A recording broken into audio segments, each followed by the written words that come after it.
made a really big mistake here, or maybe they might be prepared for this, because once you have someone like Grok who's able to help you rotate from point A to point B as quickly as possible just by staying near a wall, and you just need to pick up rapid boots, this is bad coming in from the side of BTR. They need to pick something that is able to match or counter the engage and the quick rotations that can be provided by the Grok to the entire team of RRQ.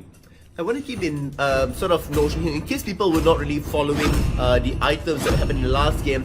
All 5 members of RRQ had boots of swiftness. Exactly. And on the side of Bigetron, you had a variety of different boots that were going on there. So could this be the winning secret to why they were able to rotate, you know, and outpace Bigetron when it came down to I think this is going to be bad for the side of BTR here, because I mean, you see them already. You see RRQ already feels like they are moving. Quick and fast here coming in from the side of RRQ. It just felt like RRQ was just faster in terms of where they wanted to be compared to BTR just by 10 steps, and I feel that this is just going to exacerbate that problem and it's just going to make it worse. I feel that this is a very big mistake here coming in from the side of BTR. Letting that Grok through is just well, we'll see if it's hyped up as it gets, right? I don't know, like on paper, like we did the theory crafting, we discussed it, and we know for a fact that there's just a crazy amount of synergy that the Grok passive can have. So, like I said beforehand, you know, it doesn't mean that you pick a certain hero, you're gonna win the game entirely, correct? So, no, I mean, that's not what I'm trying to say. Lesley has been picked. RRQ is changing it up. We're gonna see a marksman also make an appearance. Okay, so everything is, you know, thrown away. The kitchen sink is there as well. Bigetron, this says, I'm just gonna throw my notes aside then. I'm just gonna throw my notes aside. That's all I'm gonna say. We are seeing here that Bigetron is going back to the same sort of lineup that they want to have, that they tried earlier. We are gonna see that LY4 is not playing. Oh, this is going to be very interesting. So it's the this is going to be very interesting indeed. It's the same sort of lineup in essence without LY4. Well, he did have a really tough game. Yeah, he did really tough game. Yeah. So this is going to be very interesting coming in from Bigetron here, not having LY4 on their main roster right now.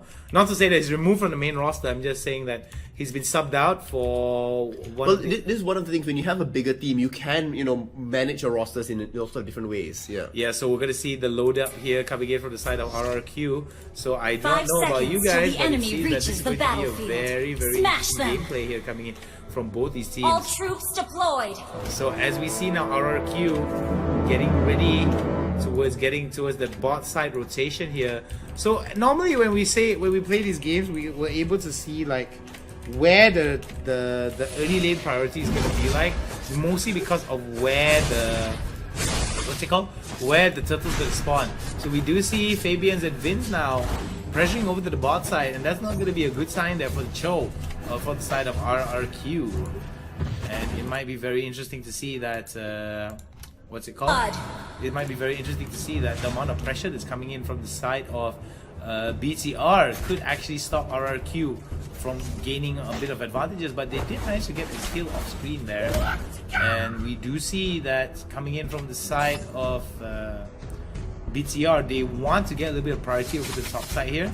That is why one is over to the top side here. We are going to see at the bottom lane here, Natalia is waiting in the fray. Lesley might be the open target here. The exclamation mark does prove already that she is there. You're going to see that Instinct does manage to come up with the knockup, and now Grok is here as well. You smell what the Grok is cooking, and it's going to be the wall that sets it up, and the Grok sets it up beautifully. RRQ coming in, and Liam comes in and says he is the Grok, and the Grok's going to smash with the wall, beautifully set up, and man oh man, was that really good. It was just overextension from the side of BTR.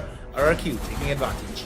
RRQ definitely coming up with the better side there. We're going to see even more damage going through Jawhead, you know, happily clanging his fists together. Here we're gonna see, Lesley's given all this additional space because of the early gang in the bottom lane for her to be moving around, getting that gold, getting the items, potentially moving into the later stages of the game.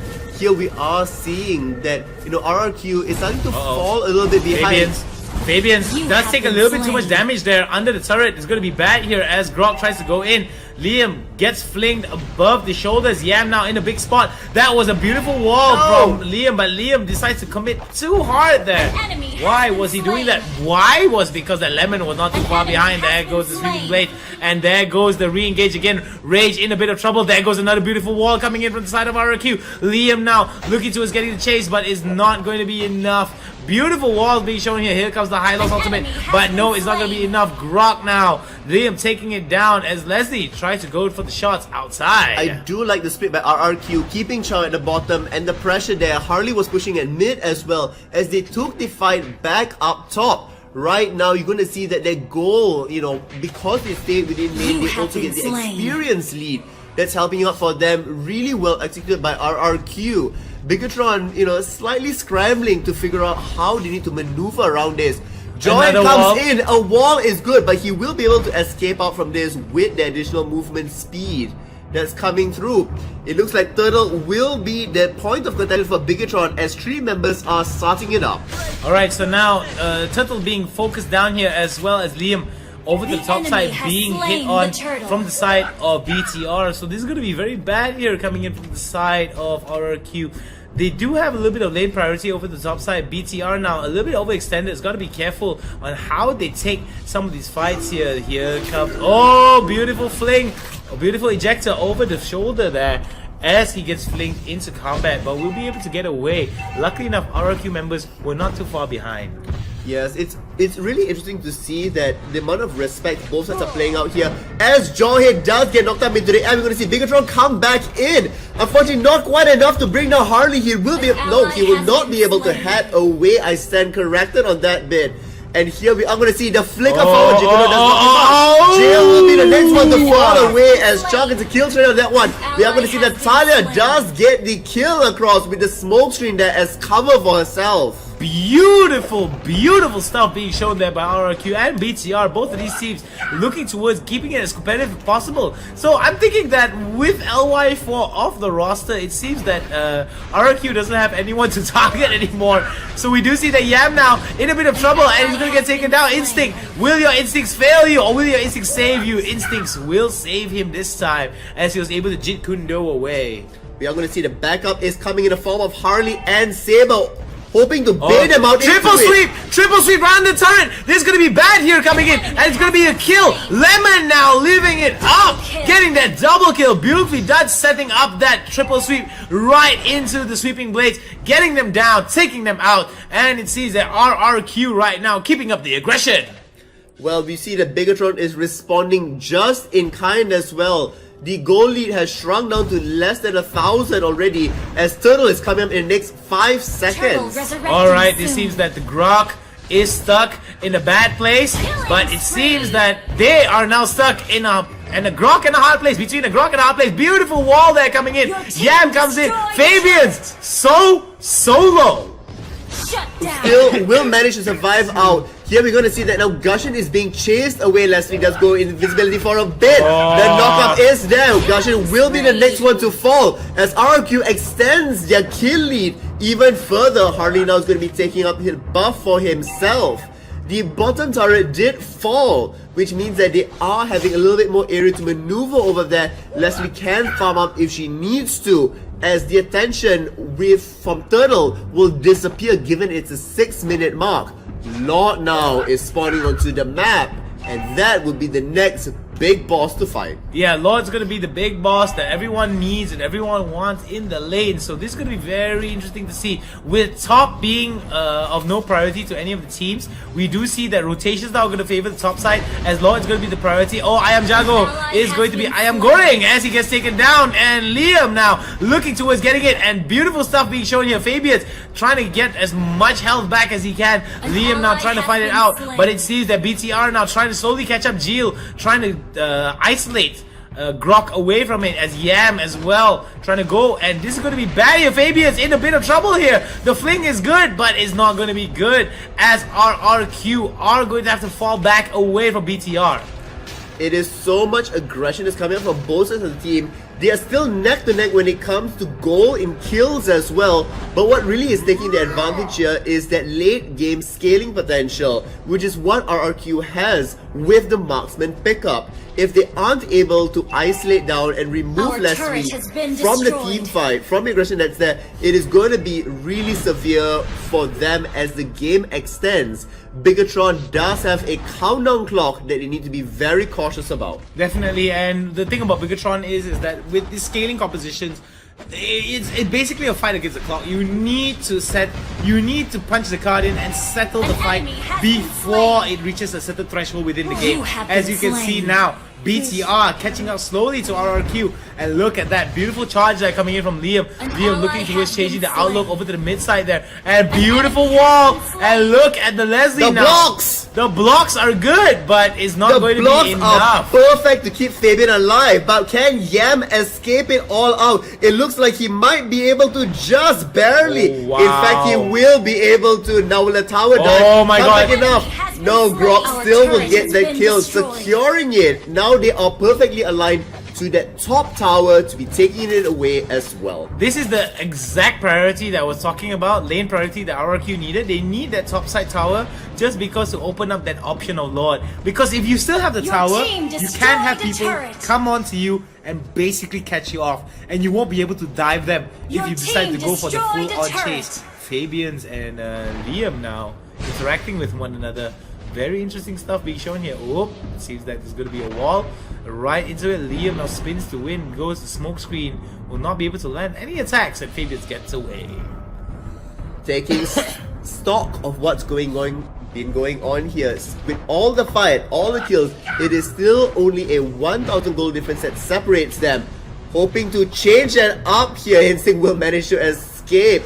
Bigatron still trying to push their luck, trying to capture them off in that, mistaken moment, in an overextension, in any sort of moment. But RRQ is playing a pretty solid game, especially now moving in and looking for the kills. Back up top, no chance whatsoever. You got no chance, just like the song would say, no chance. And he's gonna go down. Beautiful stuff being shown here, but there goes another wall. Next right one. into BTR. Vin is going to be the main focus here, but here comes the high loss coming in.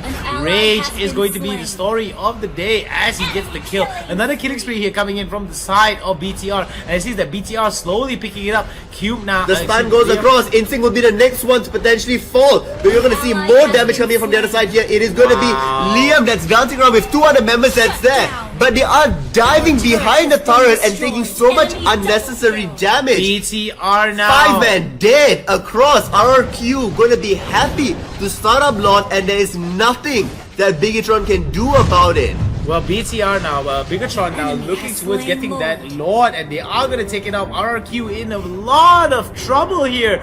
As you can see, they are looking towards getting this lead. Now we do see that BTR is slowly clawing up, and because of this, RRQ has to be very wary of how they place themselves. Yes, they have a marksman that does tons and tons of crit damage, but whether or not the marksman is able to continuously throw out that DPS safely is yet to be seen. Lord now being pushed out into the mid lane, so this is the kind of breathing space that BTR needs. Comparatively to the first game, this is just a different level of BTR that we're seeing. I mean, Bigatron here is definitely trying to do their best. They were behind in terms of kills. Now they are ahead in terms of kills, and they are ahead in terms of gold as well. Which is really just helping them out here. Unfortunately, like I said, the countdown clock is there. Lesley can easily win a fight against them if she's in the right position. Liam here might get tossed back, does not quite find it, unfortunately. Liam will be, kicking himself just for that. The wall of separation does come across, but it looks like they will be opting to go for the safer option back up top as Hayabusa gets punished in the bottom lane. This is bad here coming in from the side of BTR. Very messy. Because Lord has been taken down already, so they kind of lost their breathing space. They should have actually stayed with the Lord and tried to defend it for as long as possible, or at least go for a split push option here. But it doesn't seem like a very good idea for the side of BTR now. So a little bit of nice little ejector right there coming in. A little bit of cheeky stuff being shown by by the Jawhead. We also need to be cautious here. We can see that Hylos is so low on mana at this point, so not really being able to utilize all the skills if a fight were to be breaking out. So they feel quite comfortable at this point. RRQ still very much holding on to it, although they are slipping away in terms of gold, and they do have a few more turrets that they can be taking to equalize that. Definitely, this is something that I feel that both of these teams can actually shine on. And because of how these two teams are actually playing it out, I love this kind of competition. This is the kind of competition that I was waiting for, to see both these teams 15 to 16, not that much leads. And as we can see from the itemization, it's fairly even across the board, in my opinion. It's fairly even across the board, except for the Hayabusa though, 11,000 gold. Well, that's just crazy. Well, he's building up the one final item already. We are going to see here that, Harley's item still, waiting on that one final piece to come through. I'm not sure what Hylos is going to be building up next. It would be interesting to see an immortality go up onto him so that he can, stick longer within the team fights that's there. We also are seeing here that there's so much split, attention across the map. Natalia is pushing up top, Hylos was at the bottom. We're going to see Jawhead, returning back to that, point of fray there, just to make sure that they are able to play the map right. Nice little knock-up there being shown onto Geo. And the thing that I feel that RRQ really wants is a late game composition, is a late game scaling here. But just because of the amount of consistent engagement that's coming in, oh my god, Yam is going to go down. That's going to be bad here coming in from the side of RRQ, excuse me, for BTR. Oh, here comes the Natalia. Natalia on the side, they're looking for that nice little flag coming in from the side of BTR. Does not find it. Does not find it. Fabian's just doesn't find it. And this seems to be like a really bad decision here coming in from the side of BTR as well as RRQ. Both of them now even off. Both of them losing 2 members of their teams each. And we do see, oh my goodness, look at the amount of pressure here being shown by BTR. Geo now, look at the damage that's done. I mean, Hayabusa clearly is the most fat member of the team there. Perfectly on time. Wow. As Lord comes out, will they be able to remove it fast? And now will Gushan be able to deter the Grok away? It looks like he will be able to in fact just remove him away from the map. But we're going to see Lesley is there. Yam now, oh my goodness, he tries to go for it, but he doesn't get it. Oh, this could be the way the RRQ could lose this matchup here. They've got to be careful on how to take this fight, but the damage is too high coming in from the side of BTR. Here comes Yam. Yam in the middle of it, trying his best. Vin now, going to go towards the Lesley, and oh my goodness, Instinct now in a bit of trouble. Oh my goodness. Just remove Lesley. That is the sign they needed. Lord is pushing at middle here. They need to just be able to buy some time, contain, maybe get a kill and not die themselves. And big Jill's gonna go down though. He gets ended by Ayajago, and this was just a little bit of greed that's being shown here from BTR that was punished by RRQ in the early game. This is not something they should have done. They could have been following up with Lord over there. Now with the damage dealer being removed, it's only a Jawhead and Hylos. They cannot apply the pressure that they want to be doing. It is past that 15-minute mark. We saw how, what a horrible thing is it to deal with a late game Lesley. And guess what, Hound? It's gonna get just even worse. It's gonna get even worse. The thing is, RRQ definitely has a very strong late game scaling composition, but it seems that BTR just seems to beat them to the punch. And because of the amount of chaos that's happening inside the battlefield between these two teams, we're gonna realize that members of RRQ are not able to supplement the damage accordingly at the situation that needed the most. The reason why Bigatron is able to do all of this is because of their positioning. There is a collapse. There is the the concave that is set up, so that you get somebody coming in with the flank that gets caught off guard, that you flicker into the wrong direction. And here we're going to see Hylos Duck it, knock Oh into my the goodness, air. it's gonna be bad here as the high loss ultimate has gone down. All the speed has gone up. Everyone is fast as Sonic as the fight is gonna go all over the place. RRQ in a very bad spot, but it seems that RRQ are able to turn it around. Look at the amount of damage that Iron Jago is gonna be throwing out.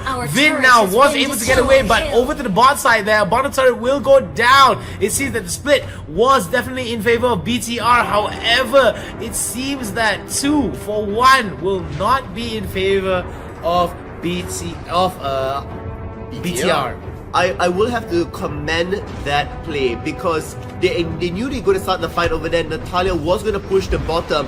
However, did they factor in that it's now my goodness, 17 minutes already into it? If they're going to keep split pushing like this with Hayabusa at top, can they sustain with the rest of the members of the team? 2 members are down. This is going to be a race for the base here. We have Saber at the bottom that's going to be dealing with him. The tower doesn't even go down. And now Bigatron might be in a little bit more of a better position just simply because RRQ decided to back off. They should have kept up the pressure. RRQ should have kept up the pressure. But at the same time, I understand where RRQ is coming from because they already had someone over to the top side trying to push out. They already lost that bottom side already. Middle is exposed. 60 seconds until the Lord comes up. The next 2 team fights and the Lord race is going to be real here. But apologies for the base race, excuse me, for the base race pun. I thought it was going to be a bit of a base race. It was my bad. Saw the map a little bit wrongly. But I do feel that it's going to be a race for objectives as both of these teams were trying their best to secure whatever towers that they have in order for them to get more pressure. With the pressure relieved here from both these sides, we're going to see a fairly even fight coming in towards the 30-second mark here, in another 30 more seconds towards the Lord here. Because I believe that BTR does have the opportunity to go for the Lord. They definitely do have a most of equal opportunity to be going for it. It looks like they are posturing with each other. They do spot, each other out, but there's so many immortalities up on RRQ's side. They need to bring on Lesley twice, Saber twice, and Harley twice as well. A huge tall order for them at this point, as it looks like Hayabusa will be starting out Lord as it is. We are gonna be finding out, will this be good enough? And Natalia is still out of position here. Oh my goodness, it's gonna be bad here. BTR in a bit of trouble here. Rage does have to go away. Oh, the sweeping blade almost getting him, but not too far behind RRQ. But look at the back though, Natalia. Oh my goodness, Fabius, can he do it? Will he do it? No, he doesn't. They remove away the minion, therefore he was dealing less damage. What a clear understanding of how to avoid that from being a disastrous engage. Now Natalia is being removed out for 40 more seconds.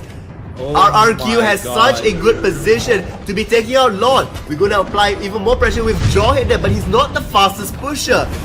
They need to be able to secure Lord from this if they want to be staying in. Oh my goodness, Jawhead goes in. The fight's gonna go off here. This is where the pop is gonna lock as the fight is gonna go. Liam now in the middle of it. He's only a matter of time before he gets taken down. The Hayabusa will be able to get away, and look at the amount of damage. Liam will be the first to go down. This is gonna be bad here as the triple sweep will be able to take them down. And it seems that RRQ might be able to turn this around. Oh my god, Lesley has joined into the fight. The DPS is good here coming in. And this is gonna be bad here as Yam. Look at the amount of damage that Yam is taking up. And it's gonna be a double kill for RRQ. And it seems that RRQ is gonna slowly turn this fight around as they're gonna go for the Lord. Pseudo, what is going on, Pseudo? It is finding a needle in a haystack, or in this case, it's finding Lesley in a team fight. Time and time again, just being so slippery, being away from the rest of the team, even, taking Lord out there, even though Lesley has all that damage, being really safe, staying all the way far back because they know if they lose Lesley, everything is lost. And that team fight was insane. The repositioning, the protection and body blocking for their own fellow members of the team was really spot on. Unfortunately, Bigatron, falling behind a little bit because you have Harley that's doing area damage. Cards are being thrown and you're gonna get 3 to 4 members that are being actively damaged. This is such a back and forth game being shown here by both these teams, but man, oh man, is it some kind of crazy level of damage here? What's it called? Coming in from both sides of these teams. Both of them are just showing a very good, severe understanding for the side of for both these teams, because both of them just showing some. Oh, here we go. TUTURU is back at it again. The amount of damage that's going through on this Lesley is I can't just wait to see the stats later at the end of the game here. But we're going to see no. one person get caught out. That's going to be no. Lemon. Lemon does pop the immortality, but I am Jago is there as well. They're gonna have to engage now. They're gonna have to engage. Yam now in a bit of trouble here, but it Just seems survive on that final last bit. It means that, you know, without him dying, he just go back, heal, and the pressure is still very much on. Bigatron is taking more and more ground, but he can't do it. That quick pop away means that immortality is being removed. Just a little bit easier to be going for the next team fight. This sort of, you know, skirmishy guerrilla tactics that Bigatron is using will help them leaps and bounds into the next fight. BTR needs to get to Lesley. They need to get to Tutu. They need to stop him. The amount of damage that he does with just his basic attack. It's going to be a collapse. Oh, the collapse is going to be real here. Will BTR be able to get into the winning objective here as they're going to go fight it out? RRQ in a bit of trouble here. The Jeet Kundo is good. Here comes the ultimate. This is going to be bad here coming in from the side of RRQ. They need that main damage healer. There is Tutu. Tutu now doing as much damage as he can. Getting the mega kill. And it seems that RRQ trying to turn it around. This is going to be bad for BTR.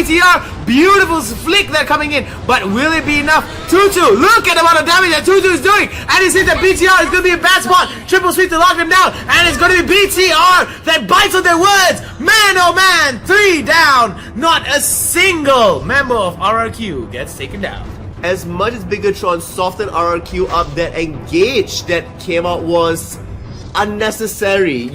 I mean, the first few hits hardly did any damage across because they have so many defensive items at this point. And you know, and still chasing it further and further was not quite what they need to do. Rage is there. Rage does throw in. The Lord, will Vin be able to steal it though? Oh, luckily enough. No, it is going to be Tuturu just gets secured. Tutu getting that kill. The wall goes down, and this seems to be the dismantling of BTR's very, very strong lead early on, and it seems that RRQ might be able to turn this around. Oh, Fabian's now in a bit of trouble. Fabian's gonna get locked down and will be shot with the Lesley ultimate here, as Lesley now pushing it out. All they need to do is protect the Lesley, and Lesley will be able to do the damage. Look at the amount of damage that the basic attack are doing. Unstoppable is the Lesley. Tutu now keeping it up, keeping it sexy, and keeping it hot. Fabian's now looking for the flank. Will he be able to get the flank though? If he gets the flank, he will be able to do it. 2049 crit per auto attack. That's just an insane level. That's just how crazy amount of damage that Tutu has in this late game composition here. It is crazy how Tuturu is able to, you know, execute really at this point, but it's also a huge testament to Bigatron out here, where they are able to, you know, land their defenses multiple times away here, you know, making sure that they are removing the waves away, simply so that the Lord, for instance, here can't be pushing, or they cannot be overextending and staying here. Huge props to both these teams for having what a stellar match coming across. A battle of minds and strategy here. Oh, beautiful way of the dragon there to stop Yam from coming in, and this is exactly where they need to take the fight here. The positioning coming in from the side of BTR is not good. There's going to be a fight here. They just need to clear the minutes. They clear the minutes, they'll be fine. They can't do it though, because look at the amount of damage that Tutu is doing. They won't be able to do it, and that's it. RRQ with a nail-biting fight, winning over BTR. Victory! Really well deserved win by them. Both teams played phenomenally on both ends of it, and just looking at the total items, everybody is completely filled up. Everybody is crazy up there. Looking at Lesley up there, almost 20,000 as well. What a good game. Marksmen are not in meta anymore, I think. Hey, look, this is not just any marksman. This is Tuturu playing the game out there. 15. Holy cow. 156,000. Holy cow. Holy